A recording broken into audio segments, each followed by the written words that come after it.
All right. Well, I appreciate the opportunity to share my journey. I'm Dave Hollon. Um, in 1993, I was 33 years old, and we were pregnant with our first child. Um, I started not feeling real well. And I had attributed it to, well, we got a baby coming, and we were getting nursery ready and things of that nature. Um, Finally went to the doctor and described my symptoms, and my doctor said, I think you're diabetic.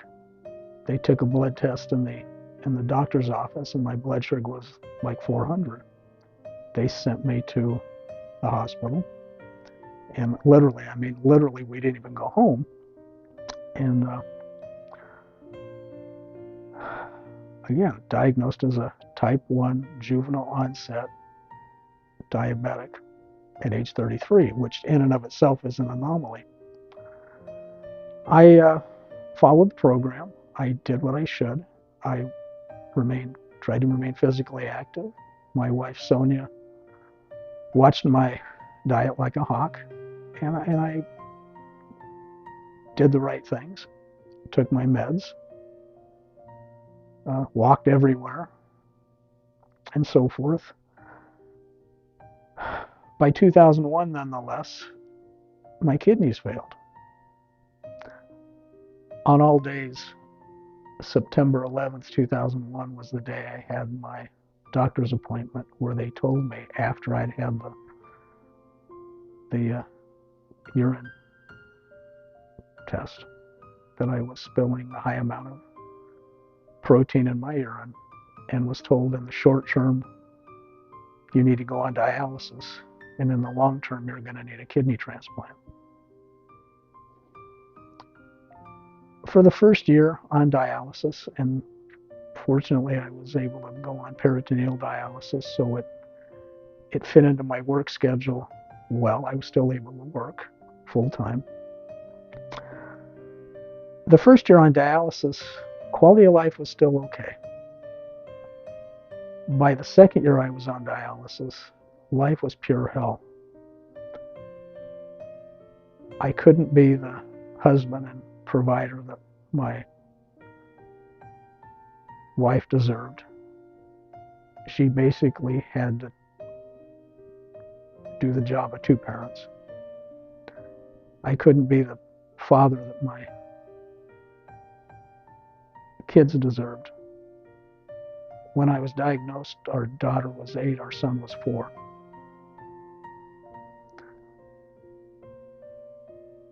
How do you tell your 4 or 5-year-old son that you can't go bike riding anymore? We grew up in Southern California. My brother had moved back east for his job. Late in 2003, I received a late night call from my brother right near Thanksgiving. And I mention that because it was an answer to prayer. My brother Mike said, Sharon and I have talked about it. We've prayed about it. I want to be tested to be your donor.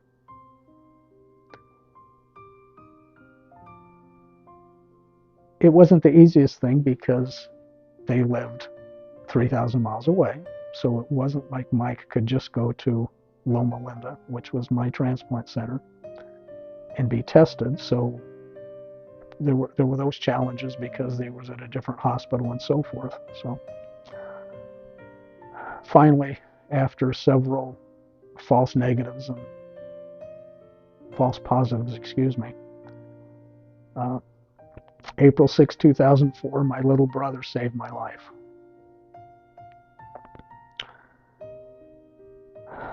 Mike is doing just fine these days. He is a junior high math teacher, and his second grandbaby is on the way. I'm still waiting to be a granddad. Life was good again. I had a decent amount of energy.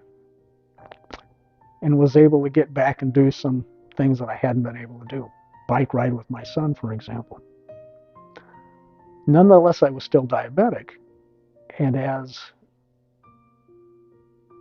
that first year went on, my diabetes got increasingly more brittle. By that I mean extreme highs and extreme lows. My diabetes got extremely out of hand.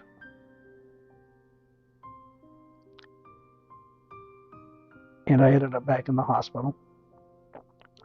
And they ran more tests and determined that the pancreatic function, the remaining pancreatic function that I had, was gone.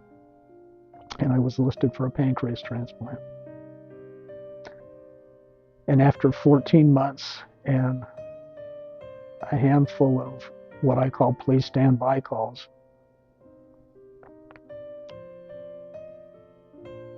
it wasn't my turn, but somebody else received a blessing. I finally received the call that every transplant candidate hopes and prays for. While you're cognizant of the fact that you have the promise of new life, you're very aware of the fact that there's a family and loved ones out there that have suffered a great loss. So you very much have mixed emotions. February of 2006, I received a pancreas. I received a new lease on life. I can talk about bucket list things that we were able to do, that I was able to do with my family, vacations that we took. But the true blessing was having a normal life, being able to get up and go to work and know that you could be productive, enjoy going to work. My wife and I were able to get up and go on walks together. I was able to go bike riding with my son again and not worry about it, not have reservations about it. That freedom, that feeling of freedom is incredible.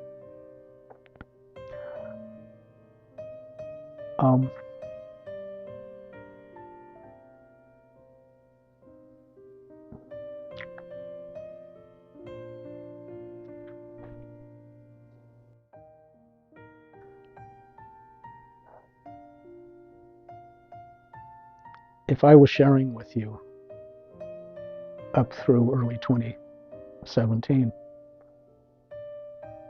quite frankly, that would have been the happily ever after story. But real life gets in the way. I was shaving one evening in February of 2017. I felt a lump on my neck. Now, I know as a transplant recipient that your immune system is weakened,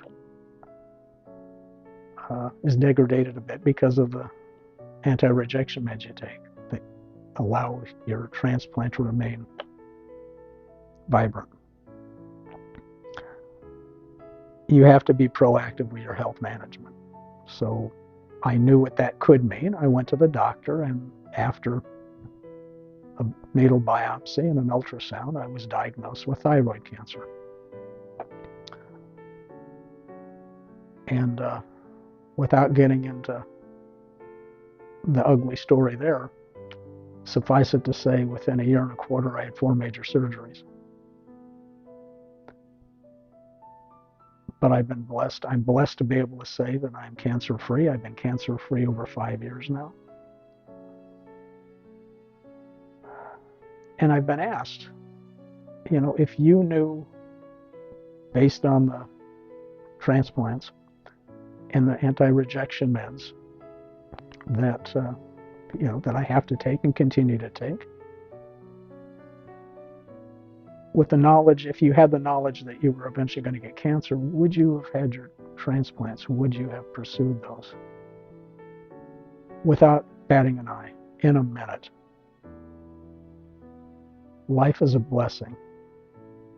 I've been able to, Sonia and I have now been married over 33, almost 34 years. My dad passed away when I was in high school, and I'm the oldest sibling of 3. So he never got to see any of his kids graduate high school. Not only have both of my kids graduated high school,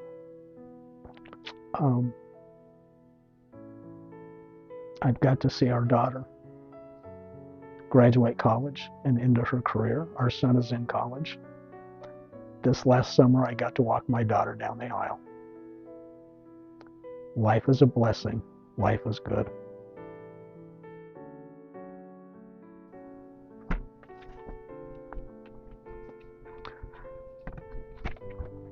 These are my heroes.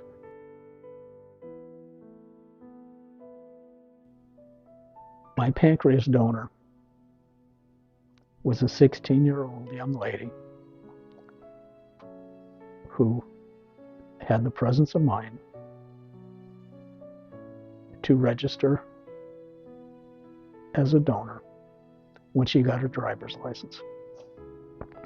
She discussed it with her folks, and they knew her wishes and allowed, again, because she was a minor, allowed her to check the box and get the dot. In less than a year thereafter, she was in an automobile accident, suffered severe head trauma. She was able to donate 4 organs, and I was blessed to receive her pancreas. Because of that gift, I'm a former diabetic. I don't have to check my blood sugar every day. No finger pricks. I don't have to take insulin. No injections. No insulin pump. That freedom is incredible. And again, it's because of a perfect stranger. I never met her, although I've met her family. I've been blessed to meet her family and consider them good friends, dear friends. But she was a perfect match. So I consider her a perfect stranger in more ways than one.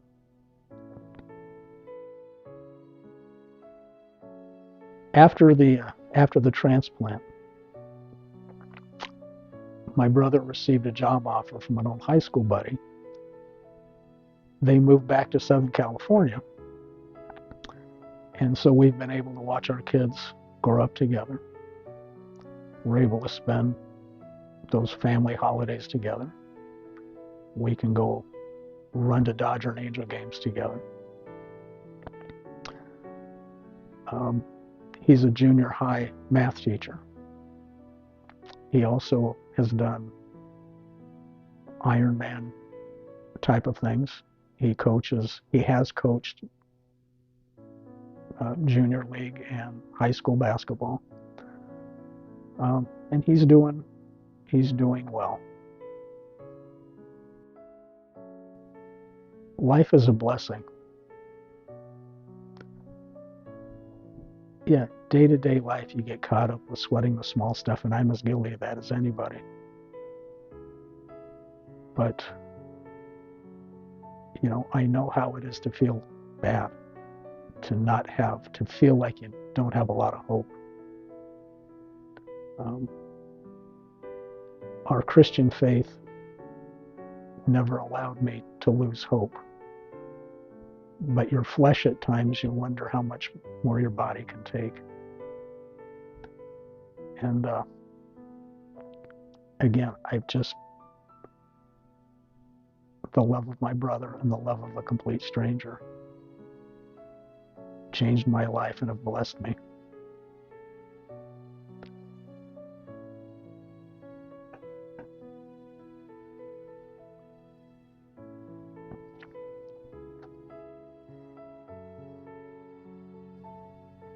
So until her family got back to me, I didn't know her story. And I even went out several years later, I went out to the side of her accident, just so I wanted to feel I needed to do that. But I have to be cognizant. I have to be respectful of the fact that not everybody is, that's not right for everybody. So that's a long answer to your question of do you have a message for the donor families? I hope that they would be touched just by the fact of I've been blessed and I've had a renewed life.